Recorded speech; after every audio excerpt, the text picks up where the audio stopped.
Who am I? Do you know? Do I? Do the people of the Empire or the people of the lands beyond our borders? This is not some existential question. I ask in all seriousness.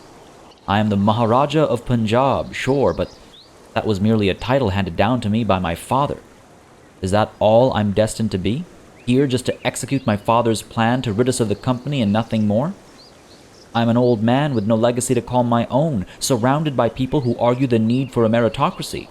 Should I fail at accomplishing something worthwhile with the little time I have left in the world, I fear I will have besmirched not just my own name, but my father's legacy as well. No. I must make a mark for myself. I must be known throughout the world for a grand, daring deed, a hero not just to the people of India, but the countless others around the world who remain oppressed. They will speak of my doings for centuries to come. The Lamentations of Maharaja Karak Singh as he ascends to the throne. Hey everybody, it's PartyElite. Welcome back to our Sikh Empire run in Victoria 3. Things are about to get real spicy in the Indian Subcontinent, folks, as I'm about to make a move that I never thought I would make, not now, not in a million years, but here we are. I know last session I said I was trying to set things up so that we'd have smooth sailing for the next couple of sessions at the very least, but it seems as though I'm going to go back on my word because the opportunity to straight up puppet the East India Company is just far too tantalizing. I cannot resist, despite that 195 infamy we'll be gaining, despite the reduced relations with 11 countries, many of whom we've been trying to befriend for so long. I simply cannot resist this tease. So we're going to have a bit of trouble heading our way, and it's going to be interesting to try and fight all that trouble off, because again, regardless of what our infamy is right now, we're going to end up above the 100 threshold where we become a pariah and people start to target us with the cut them down to size diplomatic play. So we're really opening ourselves up to a lot of trouble over here, but I think it's worth it. We've let the East India Company run rampant for far too long, and I think it's finally time to put them in their place. Beyond that as well, there are a few reasons to puppet the East India Company as opposed to annex them piecemeal. For one, if we puppet them now, then later on we can annex them in totality and actually get all of their territory for significantly less infamy than if we were to do it state by state. Right now, it takes about 100 infamy to get 3 states, whereas if we take the 200 infamy now, rounding up of course, later on when we decide to annex them, it'll probably be that same 30 to 40 infamy to annex the entirety of the East India Company. We'll get the job done so much sooner. All we have to do is make sure we survive the onslaught of enemy powers as they try to cut us down to size after we win, of course, against the East India Company and whatever nations they bring to their side as well. The only one I'm really worried about is France, right? So I think we might be able to pull this off, and then it's just a matter of who decides to try to cut us down to size and if we can hold them off as well. Now, we're going to try and continue to improve our relations with France to make sure that even when all this goes sideways, we still get along, and unfortunately, it looks as though we have maxed out our relations improvements, so that's, well, there's nothing we can do there to further help us, but when we do hurt relations with them by declaring this diplomatic play, we'll make sure to get on improving relations immediately, though I did notice on my way here that the French are currently involved in another war, and though this might be an easy war for them to win against the Oyo, I'm fairly certain that it will distract them from the situation down south over here, and maybe they'll ignore the EIC's plight, I suppose we'll call it.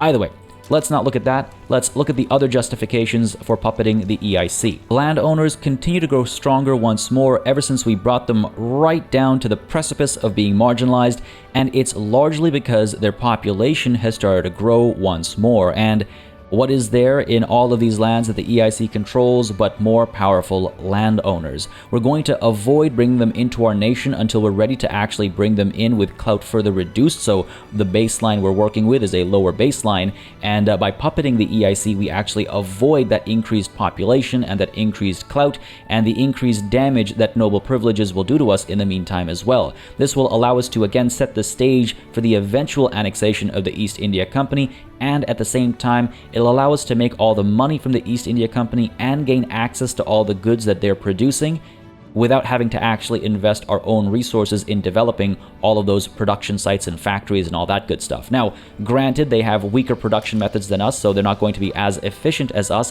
which is why we're not going to waste too much time in waiting to annex them as well. We want to make sure that, for example, the coal mines up in Bihar aren't going to continue using these, old school techniques and minimize how much productivity they have. So as soon as we can annex them, we most certainly will. But for the time being, this will be a good way to minimize the pressure on our administration and the pressure from the landowners as well, while still gaining a vast amount of territory and, of course, wealth with which to develop ourselves. One last thing with regards to the landowners, it's quite likely that the increased clout of the landowners is partly the result of our incorporating of additional states. Cops who are in incorporated states have more political strength than those who are in unincorporated states. So I've kind of been accelerating my own demise over here, and I'm trying to course correct as best as we can while still making progress with our objectives. So I feel as though there are a multitude of reasons to make this move, and above all, I think it's going to be very entertaining as the world comes crashing down on us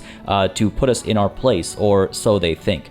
Don't forget, we've put a decent bit of effort into developing our military technology. Our barracks use the advanced methods almost across the board. It looks as though we have the Punjabi Rajputana and Bombay and Madras using older technologies. That's unfortunate. Must have happened because we recently conquered them and I forgot to switch them over. Not the end of the world. It's just a handful of battalions that are using the older infantry doctrines, but everybody is using shrapnel artillery and everybody is using the field hospitals as well. So I think overall we'll be okay, and after this war we'll make sure to switch these guys over as well. I don't want to suffer additional penalties to our equipment adjustments in the midst of a war. Obviously we're already suffering a fair bit. I think we'll be fine as the diplomatic play kind of goes through its motions. But I don't want to add to that negative modifier for the next however long in case it just becomes a bit too much. We'll be A-okay as we are right now. And I do want to note as well that the conscription centers are still using a mixed bag of older doctrines and artillery, and I think that's okay. Hopefully this war against the EIC is not going to involve too many conscripts, but even if it does, these guys were performing well enough against the EIC. The worst thing we have to worry about is if other powers get involved. We might have some regrets on that front, but I do believe mobilized professional military troops will be able to hold their own against whatever comes our way. But folks, it's time for a little less conversation and a little more action. So to the East India Company we go with the very clear threat of making them our puppet. There's no two ways to read this. Let's go ahead and confirm that. We'll see exactly how they respond. It looks like they're bringing an ally with them that I've not seen before.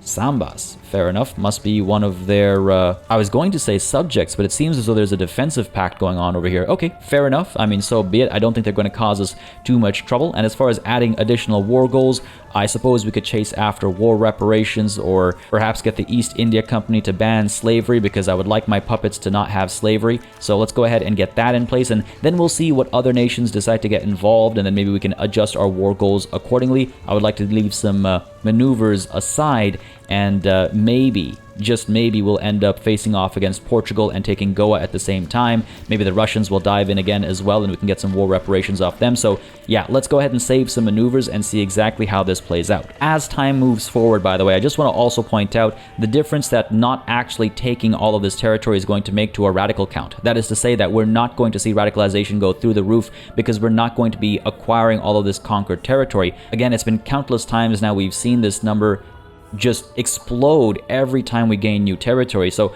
I want to put an end to that and put it all together at one time when we annex the entirety of the EIC, as opposed to sort of trickle it in. I think we'll be fine when that happens, because hopefully this base number will be brought down significantly as well, so we'll be in a more comfortable spot and we won't see as many negatives from our interest group's approval ratings because we've built that nicer baseline. So a lot of reasons for us to not actually continue to piecemeal take East India Company's territory, and hopefully it all works out nicely for the time being. It doesn't seem as though there's been a diplomatic play kicked off against us to cut us down to size. But with that said, let's turn to France and make sure we are improving our relations with them, and let's try and keep all that in check, because really the French are the scariest power out there right now, at least as far as I'm considered. So as long as we can keep them from doing anything crazy, we should be A-okay. Though it looks like we have an embargo down over here, and that's the French. Oh, Oh, scared me for a second there. I thought they were embargoing us, which would be a very terrifying first step.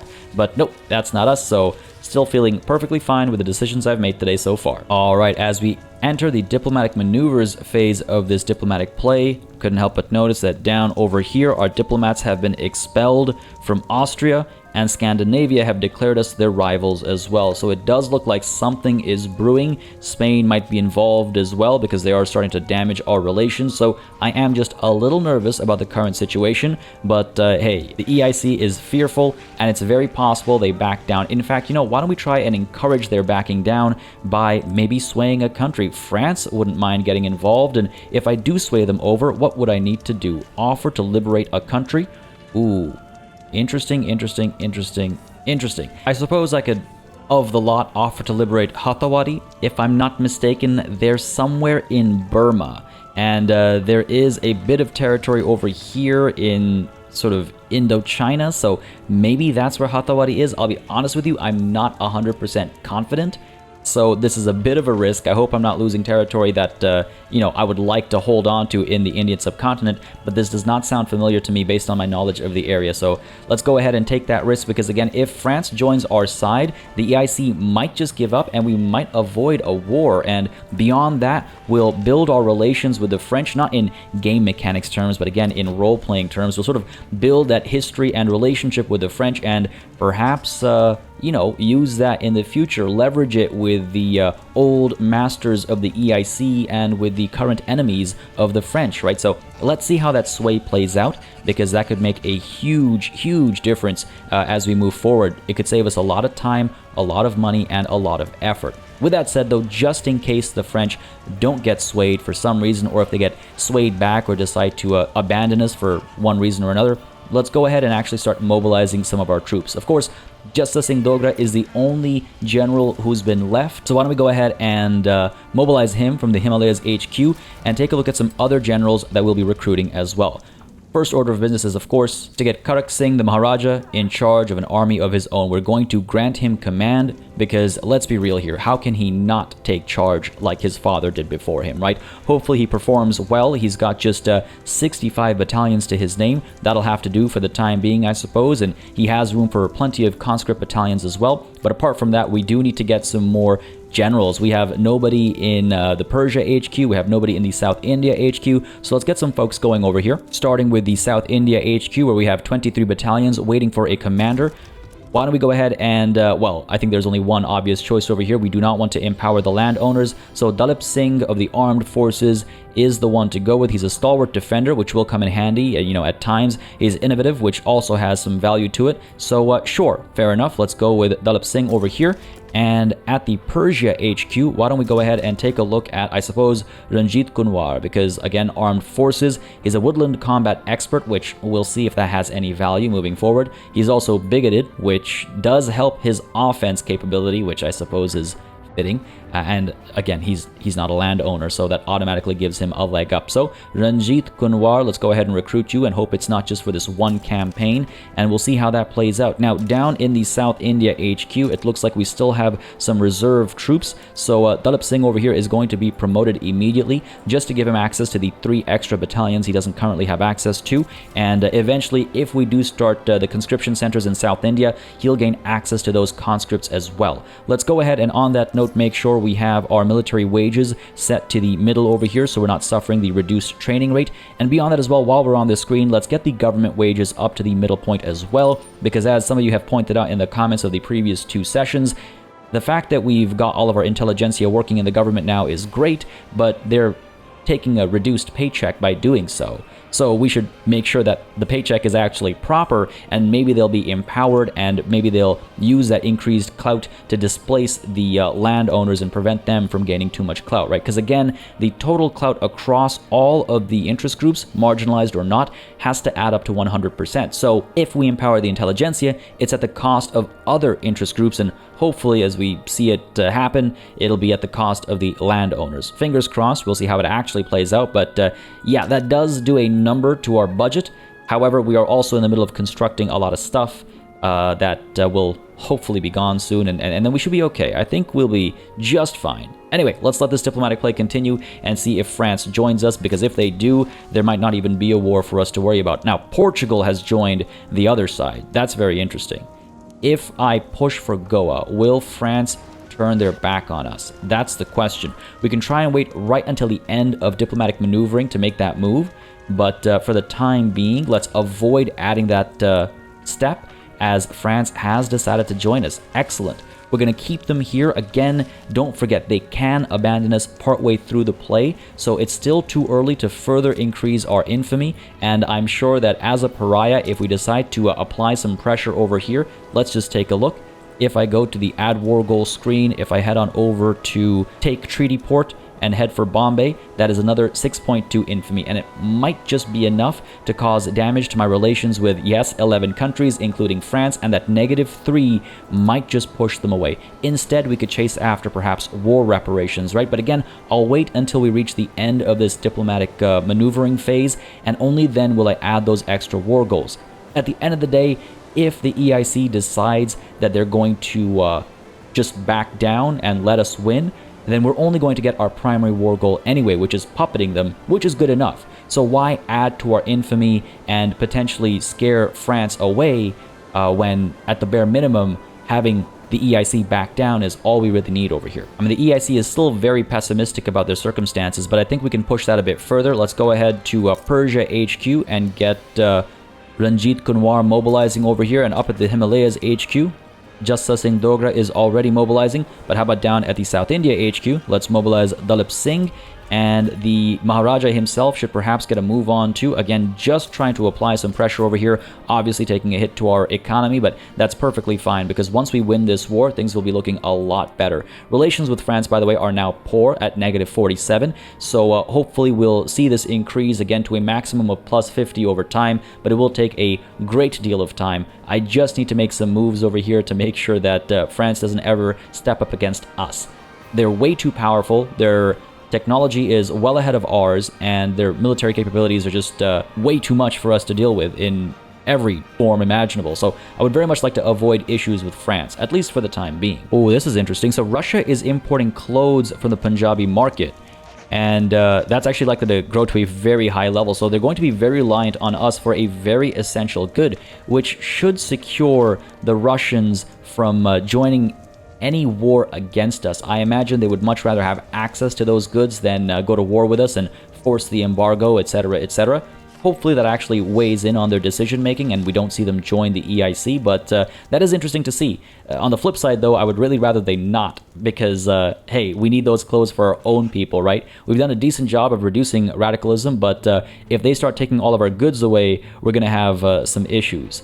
Now, with that said, with protectionism about to be enacted, hopefully, we'll see a lot more money coming through from tariffs as the tariff rates go up. Then at that point, sure, take some clothes, but hopefully the size of those trade routes will stay managed because we're using those higher tariffs, right? Now, Belgium's having a bit of an issue over here, it seems, of their own. They've got a communist Belgium forming, and both sides are either confident or cocky, so this will be interesting if either of them are able to sway any of these parties to their side. We're going to see some interesting developments. I mean, I'm very curious to see how this plays out for communist Belgium, but we really do need to keep our eyes on the prize over here as the diplomatic maneuvers phase is about to end, and we want to make sure we don't miss our window there to actually add some more war goals. I would very much like to secure Goa if the opportunity presents itself, and of course the additional war reparations as well. I think that's about as close as I'm going to let it get. A little nervous there. So sure, let's go ahead and pause time to make sure we don't run out of time as I add war goals to take war reparations from the East India Company, and of course war reparations from Portugal as well. None of the others will be able to provide us with enough money to make it worthwhile to hit them with war reparations, but I think Portugal and the East India Company are probably worth chasing in that regard. Apart from that, let's take a quick peek at our infamy. I mean, what am I looking at, really? It's at 199. It's not like we're, you know, just a couple steps away from being an absolute pariah.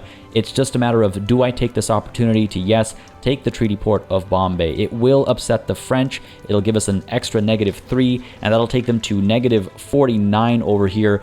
maybe that won't upset them enough. Maybe -50 is where they decide to abandon us. Look, even if they do abandon us, we'll be fine. Because at this point in time, all we really needed them for was to get the EIC to back down, and the EIC hasn't done that, so fine. If we fight this war, we can fight it without France, and Hatawari remains unliberated. That's fine by me. Now, obviously, adding all these war goals gives France some time to consider, and I see France has actually sided with Belgium over in Europe. Now, does that mean they're going to abandon us, though, or are they going to stick with both of these wars and just hope to apply some pressure? All right, the countdown to war has begun.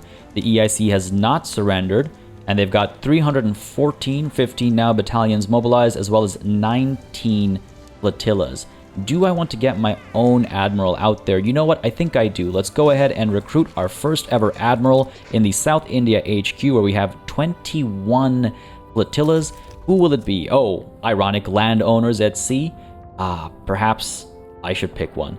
We got a convoy raider over here, which would be quite beneficial. He's arrogant, and he's an explorer as well. Very well, Nihal Bhangi, you get an opportunity over here to take the entirety of the fleet out of South India HQ. Hopefully I don't live to regret that decision. Well, hopefully I do live, but hopefully not to regret the decision, obviously, as it seems as though the EIC want war over here. So very well, let's go ahead and get our admiral over here escorting convoys from where he begins to, I suppose, France should do the trick and keep all of our convoys safe. France is a huge trade partners of ours, so hopefully we are able to protect most of our convoys with that move. We don't need to do a naval invasion or anything like that, so we'll keep them busy protecting convoys, as it looks like we're about to kick off this war proper. Yeah, it's going to be very expensive as we have mobilized basically all of our troops, but let's make sure we're being very aggressive if it does come to it. So let's get Dalip Singh over here, advancing the front in this general direction. Let's get our buddy from Persia over here, Ranjit Kunwar, advancing the front down in this direction, I think, to shut down Travancore. Again, we'll be outnumbered, but we have the technology, so we should be fine over there. And beyond that as well, I suppose, from the Himalayas, we'll get Jassa Singh Dogra pushing in, I suppose, to finish the Portuguese off. Yeah, then maybe they'll, back down, and we'll end their involvement nice and early, and then we can focus elsewhere, continue to apply some pressure to the EIC and bring an end to this war. It really is a shame that they didn't back down. It would have saved so many lives. Everyone would have been a lot happier, and, I guess it's their last attempt at survival, so can we even blame them, as war with the East India Company has broken out? To arms, men! The Maharaja will have his glory. I hope to see some beautiful advances, as of course the Maharaja himself is going to try and coordinate the defenses of the North India HQ regions. You can see a handful of negatives across some of these fronts, but hopefully they're not going to make too many advances against us as we make advances against them. It's really a matter of balancing the overall war support loss, as always. Currently, the EIC is seeing -0.63 per week, whereas we're seeing -0.57, because I guess our radicalization is much better than theirs. Oh, that's impressive. I never thought I'd see the day. But here we are, and don't forget, by the way, as well, Baroda is involved on our side, so they will be bringing their troops as well. As weak as they are, as technologically inferior as they are, numbers are numbers. I do believe I saw some of the initial battles break out on the map over here. Really hard to get a read when there's so much going on. It's just sheer chaos. But what am I seeing here? No luck. They're going to try making some moves over here. Looks like Hyderabad has actually managed to make some moves, which is unfortunate. See, this is where things get messy, when the wars get really big. So, Jassa Singh Dogra, where you at? Pashtunistan Central India front? No, that's not where I need you. I need you down over here, buddy. Perhaps pushing at the Mysore Nagpur front, as all the way down over here, we actually have Prosper Pietois showing up. The French supporters helping us win this war. They're actually acting in our interests, which is nice to see.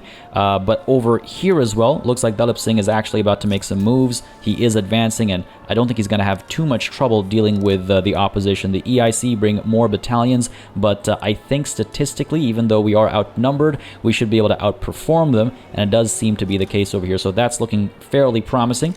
Very well, very well. And what do we have over here? Jassa Singh Dogra is about to arrive. Yeah, see, I don't like how quickly Hyderabad has made their advance down at the south there, but hopefully we'll be able to turn it around quickly enough. Let's make sure we keep an eye on all of these battles, and let's make sure we actually, push successfully in a few places so that we don't take all the hurt from having occupation situations going down, right? Down over here, we're pushing against Travancore. This is Ranjit Kunwar. Okay, good stuff, good stuff. So we should be able to occupy some enemy territory down over here, but we do also need to push back against Hyderabad. So I just wonder if I shouldn't turn somebody around. Right now, Justice Singh Dogra is doing exactly that, and it seems as though he's having an absolute field day. Again, it doesn't matter if we're outnumbered. We are technologically far superior compared to anybody we're fighting against, and so outside of the most unfortunate of circumstances, we should be coming out on top, and you'll see this number just continue to drain as we hold fairly steady. Overall, pretty steady, so we should see some good progress even when we're on the back foot, and very quickly we should turn this situation around down south over here, and the situation around with regards to war support as well. Not a fan of that. But what do we have here? Disease among the wounded. The deaths from disease among the wounded soldiers has skyrocketed. Imagine a quart. You know how much a quart is, right? No? Well, picture 2 cups of tea. Now, imagine instead of tea, they're full of maggots. That's how many we pulled out of this one poor fella after he was left to fester. Ooh, boy, that is troubling. So we could say this is troubling, and that'll reduce the recovery rate, which I don't know if we can afford in the midst of this massive war, or we can offload some of the strain to the civilian medical sector. That'll increase mortality.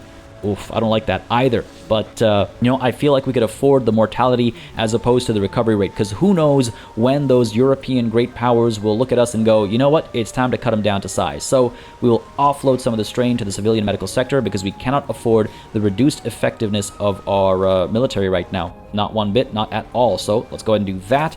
And let's also keep an eye on our construction sector, because we want to make sure that as soon as there's room available, we are using the investment pool to develop something or the other, right? We don't want them to just sit there doing nothing. We want to make sure construction is constantly happening. So while we're conquering all this territory, we're also, making progress in territory we hold ourselves. Justice Singh Dogra about to have a glorious victory over here, I hope.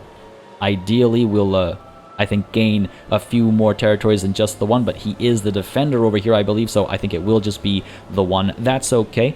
A little, initial step, and hopefully he'll be able to advance in the next battle. Yeah, there's the one province, but like I said, hopefully the next battle will be him advancing the front, or perhaps our French friend over here doing the same. No, he hasn't even arrived yet. Very well. So it is still us now advancing, and hopefully that'll be what we needed to, oh my god, absolutely crush the enemy and push back their advances. Good stuff, good stuff. I wish the UI was a little bit cleaner, because it's really hard to tell exactly what's going on and where. It looks as though we've made some progress up north over here, so that's good. Gwalior is in a bit of trouble, so we do occupy some enemy territory, whereas down over here it seems as though Mewar has made some progress as well against Baroda, and us as well as far as Bombay is concerned. But again, as we continue to push up from here, hopefully we'll push them back pretty hard. So this battle was a victory for us, and we captured just the 2 provinces. It's really got to be more than that. It can't be just 2 provinces at a time. We have to be a lot more aggressive than just that. Now, fortunately, the French have arrived, and they are, they've left. I think they've decided to go down over here. Fair enough. Somebody else, though. Lazare Lignon, he's headed down over here. If he's going to push, he's going to push. That's fine by me. Whereas Ranjit Kunwar over here is outnumbered by the Travancore army, but again, that means nothing. He's absolutely butchered them. So this is working out fantastically for us. I really wish the EIC had just backed down and accepted defeat. This was a long time coming, and it would have been nice for them to just admit that it's game over for them, right? Their time has come. Dalip Singh is going to keep pushing up north here. I think that's fine. I just wonder if we're able to get rid of this Hyderabadi occupation. It's making me a little nervous, but Justice Singh Dogra is trying, I believe, and he's succeeding in every battle he fights, even when we're equally sort of numbered. As you can see, again, we're having a field day because we've got all the better equipment. Now, unfortunately, we've been unable to enact protectionism because some backroom dealings were exposed. What do we have here? Prominent members of the trade unions, outspoken supporters of protectionism, and close allies of Ranjit Kaur have been exposed in a corruption scandal, having exchanged political favors for personal gifts. Hang on a second. Wow. My goodness. I mean, I suppose if you want to get ahead in life, you have to be like the very people you hate sometimes, and so that's a bit of a shame. But what is the chief end of man? To get rich? In what way? Dishonestly, if we can. Honestly, if we must. That is a shameful thing to say out loud, but I suppose such is the nature of politics. It would reduce the enactment success chance, but with Ranjit Kaur ignoring corruption, we would see a significantly reduced popularity. Meanwhile, down over here, if we throw them to the wolves, We must clean up this mess, reducing the success chance, also reducing our bureaucracy because we have to deal with the corruption itself. I mean, geez, the success chance is already so low. Let's minimize the damage we do to it, so throw them to the wolves. And yes, let's clean up this mess. That tax waste is going to hurt, but not as much as not getting protectionism, because the money we can make off of protectionism is ridiculously high. Meanwhile, we have over here thought and action. The armed forces are dissatisfied with the inclusion of the intelligentsia in the Punjabi government. You keep talking about taking risks, to be bold, to dare to dream. Do you even know what it means? Have you ever risked anything but your own rotten reputation? Jeez. Respect the soldiers who protect your right to pontificate. It'll upset the intelligentsia. Or do what you do best, soldiers, and follow orders, upsetting the armed forces. Or a nation needs protection from both armies and bad ideas. That would reduce our authority. No. I think we need to see who gets checked over here. The intelligentsia are far from being upset at us, and as a member of the armed forces ourselves, if we were to be the Maharaja here, I think it makes most sense to, get them down a notch, I suppose. So, very well, respect the soldiers who protect your right to pontificate. Without them, the intelligentsia would not be, they could not be, they would have to be the armed forces because we need more soldiers to protect our borders. So, yes, do respect them, and all the work they're doing literally right now as well to unite the entirety of the subcontinent under our banner, outside of Awadh. How ironic. The liberation of Awadh is almost going to act against us here, but hey, it is what it is. How could we have seen the future and this recklessness that has come to bear today? I certainly would not have predicted it. I didn't predict it as I sat down to record today, but hey, here we are. As I like to say, here we are. Down over here, we're still making beautiful progress. A few battles kicking off at a few spots, but everywhere we see massive successes as the French as well are getting involved. And right, I mean, you can see exactly why I'm terrified of the French, because they perform as effectively as us, if not even better. So very, very scary. As is this war support drain. We really have to make some moves over here. I just wonder if we don't hire another general up at North India HQ to try and make some more moves over here. So at North India HQ, it's just landowners. Why is it landowners? Perhaps this will be a temporary hire then. We have an ambitious individual over here. Better offense, but reduced recovery rate. A risk I'm willing to take, perhaps? Or no, we have a popular commander who will take on more troops without being promoted. So, Kormal, let's go with you, buddy. Unfortunate that you're a landowner, but it is what it is. And let's get Kormal mobilized right away. And pushing where? Perhaps advancing the front down over here to take some of the territory that Mewar managed to take. And hopefully give us some clear, grounds over here once more. It looks as though Hyderabad has been pushed back, so that's promising. I assume Justice Singh Dogra is the one who's been doing that, so let's keep that up, and hopefully we'll reduce the bleed of war support on our side of this war. The French, meanwhile, are absolutely crushing the Mewari troops, so perhaps that new general and his mobilization was unnecessary, as you can see how quickly the French dispatch of the Mewari soldiers. My goodness. I mean, it's great to see the AI actually be of assistance, because in so many strategy games, the AI never actually steps in to help, and you're left to your own devices, despite actually having, used resources to call the AI in. But here we are, they're actually working in our favor. And what happened to this battle over here? Failed attack, failed defense? Doesn't seem like... why did it get stuck over here? Very confusing. Nonetheless, it might just be because the front closed up or maybe pushed forward. Yeah, that seems to be the case over here. Very well. We have our general traveling all the way up the coast over here, the coast of Andhra, headed towards Orissa, I suppose. But fair enough, keep that pressure alive, because over here, I do think we're doing enough with just Justice Singh Dogra to get the job done of removing Hyderabadi presence in South India. Meanwhile, down over here, headed towards the island of Lanka, we have Ranjit Kunwar alongside our French friends. God, it is really nice to see them show up, though, for real. Oh, hello. Oil has been discovered in Ontario. Fascinating stuff. Maybe one day we'll distract ourselves with that when we go to liberate Canada from the British thumb. Maybe we'll transfer them to us or have them owe us some favors. We'll see. That's a conversation for later, obviously, as we need to stay focused on the task at hand over here. Very interested to see that no one has tried to cut us down to size just yet. I'm sure that's coming, though. It must be coming. Just a matter of time, I imagine. And how is our general up north over here doing? We seem to be having a, non-general fight over there. Who are we looking for? Kormal. Yeah, he's trying to make some moves. He's not up against anybody, so he's just going to waltz on through. Fair enough, fair enough. Can't complain about that. Can never complain about seeing easy successes, obviously. That's what I was hoping this entire war would be. Now, On the topic of successes, we have successfully completed the entirety of our construction queue. Well, almost, give or take a couple of weeks here or there. So why don't we go ahead and use that investment pool to, well, invest in our development. I can gladly say opium is no longer the most expensive good that our military uses, but that's mainly because we haven't finished all of our munitions factories yet. So why don't we go ahead and build up some more opium plantations in North Bengal. Again, yes, empowering the landowners a little bit by doing so, but the reality is we need opium, and until we can get, for example, communism going, we're not actually going to be able to do anything about that. Of course, publicly traded works as well, so that we can get some capitalists in there, and it's not just aristocrats. But again, at the end of the day, we need opium, we need plantations. We are very much an agrarian economy. That's why we have agrarianism activated, so we need to invest those guys, how they can be invested, rather than just let them sit there and do nothing. Oh, there it is. There it is. Scandinavia has begun a play to cut Punjab down to size. They are fearful, which is funny to see. Maybe they'll back down despite being the instigator over here, but they bring with them the Dutch. The Netherlands has joined them, and so too has Holstein. Fair enough, fair enough. We'll keep an eye on this as the diplomatic maneuvering phase kicks off, but how many nations can be swayed here? France is actually leaning towards Scandinavia despite our best efforts to be friendly with them, as is Russia and Austria. All right, not loving this right now. We'll see how this plays out. We might need to get some of those conscripts going. In fact, we might need to get those conscripts going right now. We'll wait until diplomatic maneuvering kicks off, and then we'll consider it.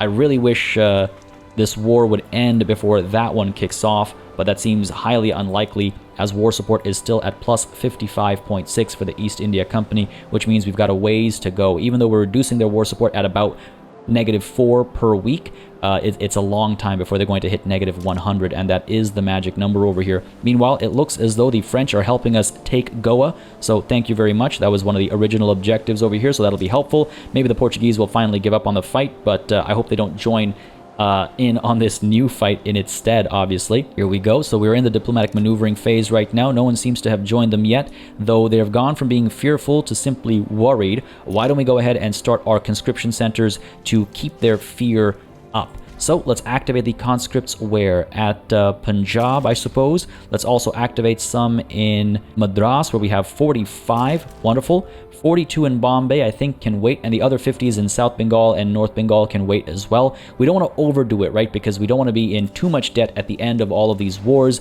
We're already accumulating a fair bit, but with the war reparations and the new puppets, I'm sure we'll be able to counteract the interest. And don't forget, again, the value of our protectionism that we're trying to get going as well. That's going to make a huge difference as far as our finances are concerned. So I'm not too worried about getting into debt, obviously. And at the same time, I don't want to overdo it, right? That's the biggest risk is getting just a little too cocky. We're also outnumbered as far as naval capacity is concerned, so not a fan of that. They have 96 flotillas, we have just the 31. No one's going to join our side. We're very much the pariah here, right? So no one's going to side with us, and this might not go so well for us. Now they've become confident as, Austria has joined them as well. All right, things are getting kind of scary. Not going to lie, Austria has also begun mobilization. Though, truth be told, if we're able to hold the line and just defend our coasts and prevent them from landing, we should be perfectly okay. And North India HQ covers a lot of ground, obviously, as does South India HQ. We're largely covered, and with the conscripts in place as well, we have decent quality troops with decent quality capabilities and technologies helping fend off these would-be invaders. And hopefully we do manage to fend them off for long enough to actually get some of our, own invasions going, perhaps, maybe getting our professional army ready to defend as opposed to just relying on conscripts. We'll see. But as the diplomatic maneuvers continue and escalation continues, let's go ahead and add some war goals of our own. We already have the Scandinavian war reparations. We could add to that perhaps war reparations from Austria as well. And I wonder if Holstein's war reparations would be worth pursuing. Or maybe forcing a market open? No, I think I'm trying to do too much if I push too hard as far as war goals are concerned. I think war reparations are all we really need, and everything else can wait. We don't need to conquer any territory from these guys. We don't need to actually liberate any subjects or anything. We'll take some money and show them who's boss as they try to cut us down to size. I think that's enough.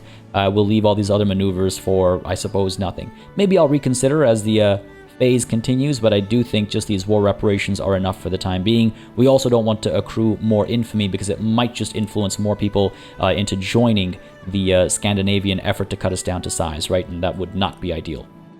This war, meanwhile, is progressing rather well. I mean, we're causing a decent bit of exhaustion to them per week now. We've conquered a fair bit of territory. If we zoom out, you can see it a little bit more clearly. Oh god, not if we zoom out too much, but you can see how much progress we've made. We've done very well for ourselves. I would like to avoid too much devastation to all this territory, of course, but I do think it's a little too premature to just stop the fighting and just start defending all of these fronts, because there is still a lot of work to be done over here, and I would like this work to be done before the new diplomatic play over here kicks off in earnest. We're about to hit the countdown to war, which makes me a little nervous. I do think we're just going to stick with these war goals over here. I am tempted to force the liberation of the Dutch East Indies over here because of the insult to injury, I suppose. I just wonder if we'd actually be able to even land over here, or if the naval superiority of the Netherlands will actually crush us should we try anything. They only have 33 flotillas, actually. It's not that much. If it's just us versus them, that's not too much to be going up against. You know what? Sure. Like I said, as we become more of a regional superpower, I suppose, we should consider how we can help the locals. We should consider how we can, hurt the foreign invaders in South and Southeast Asia. Very well.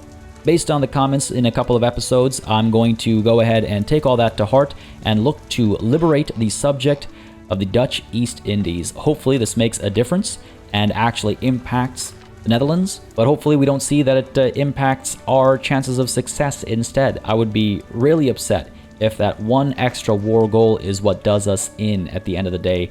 As far as money is concerned, I think war reps from Scandinavia and Austria is enough.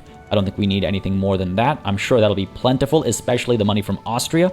But I wonder if, going to liberate the Dutch East Indies is just a little bit too much. We'll see. I do have some plans with regards to how we'll approach this war, but it is a very scary one. I'm not going to lie to you. We might actually suffer a defeat over here, and I believe that would be our first of this entire campaign, and what a hefty defeat it would be as the countdown to war begins. This current war of ours against the EIC, meanwhile, is about to hit negative war support from the side of the EIC, which is very promising, of course. It still means there's about 20 weeks left until they are willing to give up and make peace, fully capitulate. And that's a long, long time. I can assure you it's less than 20 weeks left before this war actually kicks off. Again, the first order of business is to simply try and hold Fortress India, as we'll call it. We've got the Himalayas to the north protecting us. We have a decent barrier to entry with this huge buffer zone, of course, as well in the, Central Asia region, West Asia region, and beyond that, of course, the enemy has to approach by sea as our war with Scandinavia has broken out. To arms once more. We are the pariah, we are the enemy. The European powers are displeased with our strength, and we will show them that they shouldn't just be displeased, but they should be fearful, that they should regret their decision to stand against us. Let's see where they come, let's see how they come, and let's see how we defeat them at the landings. Interesting to see that our war support is actually trickling down at the same rate, give or take. Negative 0.59 for the Scandinavians, and on our side, negative 0.59 as well. 15.9% of our population are radical, whereas on their side, they have about 17.3% of theirs radicalized. Very well, very well. I'm curious to see exactly how this plays out because, of course, as initial moves get made, we're going to start seeing the numbers shift more or less drastically, and I just wonder who's going to pull the trigger first and where. Seems as though we've not seen any aggression from the Scandinavians or their allies just quite yet, but I'm sure it's only a matter of time as we have another diplomatic play kicking off in regions we have a strategic interest in, as the British look to subjugate Hejaz. This just adds to our work for later because we do need to cut the British down to size. Of course, none of the European powers are interested in doing so because they're not pariahs, but that's okay. We'll step in and make sure to liberate their subjects when the time comes, and that'll make it a lot easier to then subjugate Great Britain itself. Our war with the EIC, meanwhile, is going rather swimmingly. I feel as though our own war support is relatively stagnant at this point in time. It's very slowly draining, but it's never going to go below zero either way, whereas theirs is just, another 7 or so weeks away from total defeat? No, more than that. I did my math wrong there. 8, 9, something like that. Either way, we're looking at success over here, which is great to see. And we haven't yet seen an attempt at invasion from these Europeans who would try to cut us down to size. Now, let's not get too distracted by our anticipation. We have a lot of investment pool money and nothing being built. That's entirely on me, of course. More opium for our soldiers, for this endless grind, for this war machine that needs constant healing and pushing to the front. We need more opium, and we shall have more opium. The investment pool grows thick, and there's plenty of money to use for lots of good. Well, that's interesting. The EIC has actually made gains over here. It's just because it was an undefended front, but what's that going to do for them, right? Next to nothing. They're still dropping their war support at a significant rate of negative 7.11 per week, so I'm not too concerned about a few gains here or there by the EIC or their allies, really. This war with Scandinavia, though, is rather interesting because if we take a look at their co-belligerents, some of them are losing war support a bit more quickly than Scandinavia itself, so maybe we could use that to our advantage. I'm not sure any of these war supports are going to drop below 0, but we might be able to pull a few things off and get that to happen. We'll deal with that when the time comes, though. Right now, we have to stay focused on the situation with the EIC and our peace deal here, which isn't too far away. Very excited to see victory over here. It's right around the corner. The unification of the subcontinent under our flag, minus Awad, of course, and I suppose Sikkim as well, technically speaking, we should force into the fold as well, and Pondicherry will remain too, but hey, overall, pretty excited to see the vast majority of the subcontinent brought under our flag. And I do want to mention really quickly, as some of you have pointed out in the comments, I cannot form India until we subjugate Great Britain, because apparently, even though we started as the Sikh Empire, doing so will invalidate the run as far as the achievement is concerned. Now, if at the end of the day the achievement doesn't trigger, it's not the end of the world for me, because we'll all have seen us execute this task and we can all celebrate that, but it would be nice to get the achievement after having put in all the effort, right? So we're not going to form India until after Great Britain has been subjugated. Just want to put that out there in case you're wondering what my decision-making process is and why. That's the way we're going to have to approach it. So even though we will have acquired all of the required states to get India formed, we will have to be just a bit more patient, and I have to make sure I don't make a silly mistake there and rob ourselves of the achievement. Alright folks, it's just a matter of time now before this war comes to an end, and there it is, the total capitulation of the East India Company. They will be paying us war reparations, they have banned slavery within their territory, and they are now our puppet with a beautiful new flag to go with that beautiful new position in the world. Love to see it. I absolutely adore it. All that they have belongs to us, and pretty soon, through annexation, it will very literally belong to us, but for the time being, I will happily take them as a puppet. We must celebrate this turn. We must enjoy the fact that from the East India Company, we now get 7k in war reparations, but also 20k from them being our puppet. On top of that, of course, all of their puppets have become our puppets, and so we're making a lot through diplomatic pacts over here, folks. If we get rid of the war reparations, we're making about, what, 56-ish K? That is a lot of money, and as you can see, the economy is looking fantastic despite having all of our conscripts raised. Well, not all of them literally, but many of our conscripts raised and all of our battalions raised as well. Our money is still looking very good. Now we can focus on this war against the Europeans, which seems to have gotten a bit of a start over here, as the Scandinavians did manage to make landfall against Baroda, our weak spot. Oh, that's not good. That's not good at all. I should have seen that coming. Now, up over here, we do have the North India HQ applying some pressure, but everywhere else we are a bit on the back foot. So let's get Dalip Singh over here advancing the front against Scandinavia, because we have to make sure we don't let them gain too much ground, because at that point we'll have some trouble, right? For the time being, we're losing a few battles, but really it's because Baroda is in charge, and that doesn't bode so well for us. You know, this entire situation doesn't bode so well for us, and even the war with Portugal hasn't come to an end. Despite us having taken our war goal, their war support has not been reducing at that greater rate, so it'll be some time before Portugal actually gives Goa up as well. My oh my. Meanwhile, we have 205 battalions traveling to join the Scandinavians on this front, which would surely spell doom for us. If we're able to hold the line and just defend our coasts and prevent them from landing, we should be perfectly okay. Perfectly okay. Perfectly okay. perfectly okay. Folks, have I made a tremendous mistake? Are we seeing the fall of all of our successes? Again, cutting us down to size means everything we've gained in the last 10 years will be lost. That would be a damn shame. Guess we won't find out until next time. Folks, it isn't often I get to throw a cliffhanger in there, but here's one for you today. Let's see how this plays out next time. If you enjoyed this session, let me know by leaving a like and a comment down below. As always, it makes a massive difference in just letting me know what people are interested in watching on the channel. And if you haven't yet subscribed, folks, don't hesitate to subscribe to get the notification when this next episode releases and we seal the fate of Punjab one way or another. Will we be the local superpower that we hope to be, or will we get absolutely cut down, knocked down, to never get up again? As always, a massive thanks goes out to all of the channel members and patrons who've been supporting the channel on a monthly basis. Y'all keep us alive and running smoothly. And of course, a big ol' thanks goes out to each and every one of you for watching. Until next time, cheers.